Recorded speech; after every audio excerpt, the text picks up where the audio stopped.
Sports parents. I've been one going on 20 years. 3 girls, all played sports. Our youngest still hooping. It's a funny environment, right? And just socially in the stands.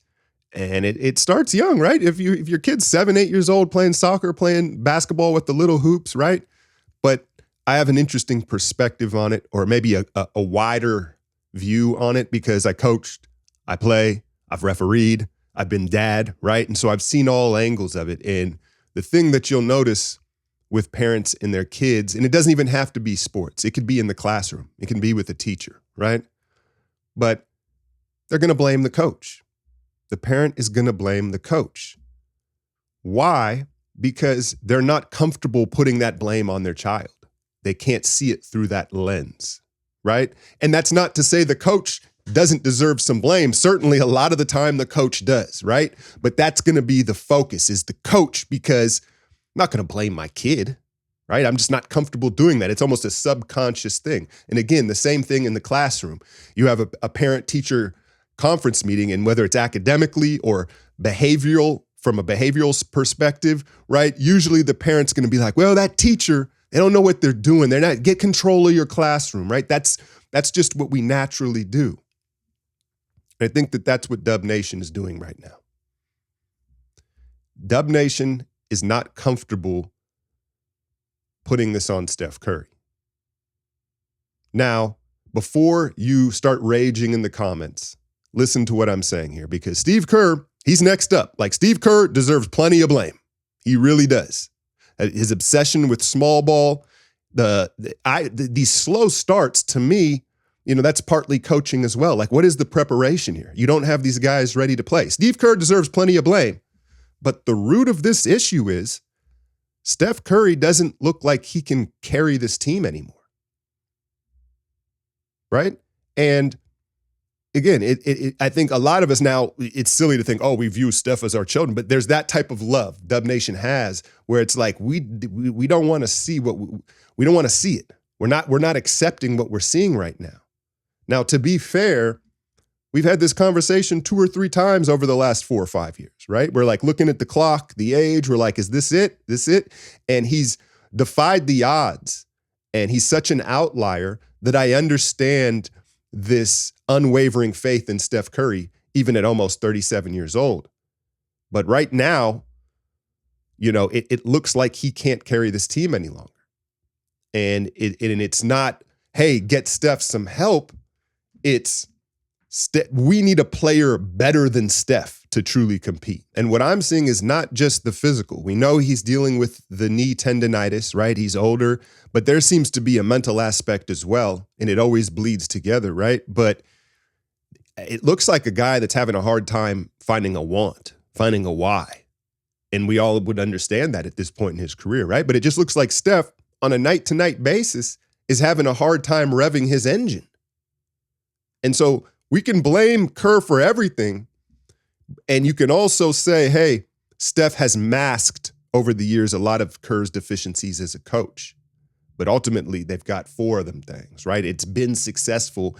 And can you really blame Steve for clutching to the past? Steve was always going to go down with the ship. Steph, Draymond, and you can even add Loon into that, right? The system, the other aspect of this system thing is, that's not talked about enough, is Draymond is maybe more reliant on the system than Steph. We know Steph can play any type of way. It's Draymond as well. It's Looney a little bit as well. Steve's going to go down with the ship. I don't know that they're going to change it unless the players want to change it. But ultimately, when you talk about the movement, off-ball stuff, and that's what's really frustrating, right? Because you saw their rookie Jalen Wells face guard Steph 94 feet from the basket. The obvious answer to that is, all right, well, you got to put the ball in his hands right away. But then Steph, again, isn't seeming to be physically and mentally up for the task. And I think the big picture issue with the system and the off-ball, the motion offense is the league, and I know it's kind of cliche to say this. You can say this about Kyle Shanahan and the Niners, but it's what it is. The league is so much more accustomed to guarding the three-point line, right? And not just in practice. Like, if you're prepping for a team you've got your shoot around in your practice or whatever. I know teams don't practice that much during the regular season, but the focus is on taking away the three-point line, contesting the threes like on a nightly basis. So there's that, right? And then in turn, teams' personnel is more focused on that. 4 or 5 years ago, right, there was more holes to attack and get open shots. Now most teams, they're rolling out a roster of guys that are able to get out, contest the three-point line, and fight through screens. So it's no longer effective anyway. And then you combine that with an aging Steph Curry and an aging Draymond Green who, let's be honest, don't have anything to prove. And you can just see it on a nightly basis that they're having a hard time finding their why. And you look at this Memphis team, if you didn't know what time it was, they clearly didn't know what time it was last night, right? But not only do we kind of have a little rivalry, we have a history, I'll say, with this team, right? But then I've been complaining about this for a while now. Draymond getting on his podcast and giving bulletin board material to players and teams around the league. We don't need it. You ain't even doing that big of numbers, bro. Like relative to like what the money you've made in your career, why are you doing? You're not helping, right? So there was that. Then we inherit the Dennis Schroder beef. If you weren't familiar with that, Schroder just last week was in Memphis popping off at Jenkins and Ja. And so Memphis came in just foaming at the mouth and from the tip. I haven't seen, is that a pause? But from the tip, it was just like, I haven't seen a game that uncompetitive where there wasn't really 1 minute of competitive basketball. And I'll confess to y'all, I think it was the first time since doing this, the breakdowns and all that, where I turned it off in the fourth quarter.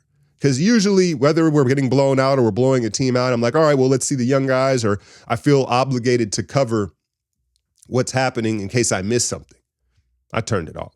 I guess let's talk Schroder here for a second. Is it really fair to judge him in that environment?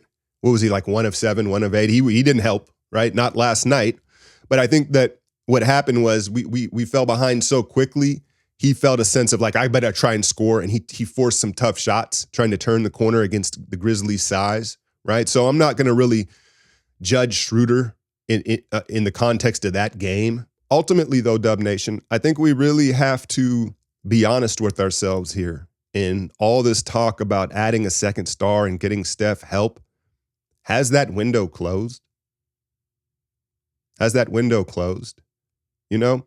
And Steve, listen, I get it. Again, hear what I'm saying. After the root of it, of Steph finally aging and leaning on him too much, and you can blame partly Steve for not adapting to that, but to me, they're connected at the hip. And part of why I'm kind of more accepting of Kerr is because I've understood for a long time now, it's a package deal. As long as Steph's here, Steve's going to be here. And you could probably, Draymond, it's a little more precarious because of his actions off the court and on the court as well, right? But I don't know if we're reaching a point here. I'll say this, if we want to find a positive, our first round picks are looking real appealing around the league right now, right? They're looking real appealing around the league right now. And I know I've been campaigning for Vucevic in helping the offense. As frustrating as the defense is, and us coming off strong side corners and the closeouts are too far. I watched Steph in the beginning of that game with his back to the ball in the strong side. The ball gets passed over his head. He like looks around and then gives up the three. I mean, that's not coaching. That's just like, I don't know. You're not ready to play type of stuff. And again, being fully honest and trying to look at this from an objective lens, which is virtually impossible. We've been so emotionally attached. We've had so much joy watching this dynasty and this era of basketball. I get it. It's almost impossible. But realistically, right now, Steph probably should be a microwave scorer 6-man. And his success has given us unreasonable expectations. He keeps defying the odds, right? The golden dagger. It's just like, at a certain point, man, right? And in an ideal situation, that's what it would be. And so this next month is maybe the most pivotal month of basketball for the Warriors of this dynasty. And it starts Saturday against Minnesota, where to me feels like a must-win game. Just to like, hey, all hands are like, what do y'all still believe? Right? We can talk about the offense and the rotations and this and that. Are they losing belief? Because that's what it's kind of looking like. Minnesota's a bad matchup for us. They're playing better. I get it. Like the odds were probably underdogs by the odds in this game Saturday. It feels like a game where they need to make a statement and make a stand. Like, no, because you can say it. And Steph said it post-game, right? He's like, we can say all of it, but, what does it matter unless we go out and do it? They've got to make a stand right now. And this month of January coming up here before the trade deadline is, again, I think maybe one of the more key moments in this era of which way are you going to pivot? We've all been begging for them to get Steph more help, go all in for Steph's window here. But if it continues to move the way it's been moving these last 10 or 12 games, we have to acknowledge maybe the window has been closed and maybe it's time to start building towards the future. I guess that's all I got for y'all right now. Here's what I hope for. I hope in a week or two, y'all can jump in the comments and be like, Alk, you was calling Steph a six-man. Ha!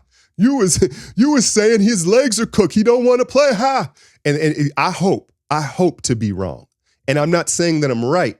I'm just simply presenting these questions that I think Dub Nation is having a hard time within themselves, like actually saying, right? So it starts Saturday against Minnesota. And I won't say a must-win game. It better be competitive. It better be like fourth quarter, like we're in this game. If they get blown off the floor Saturday, maybe I'll just hop on live and we can just go off, right? Go crazy.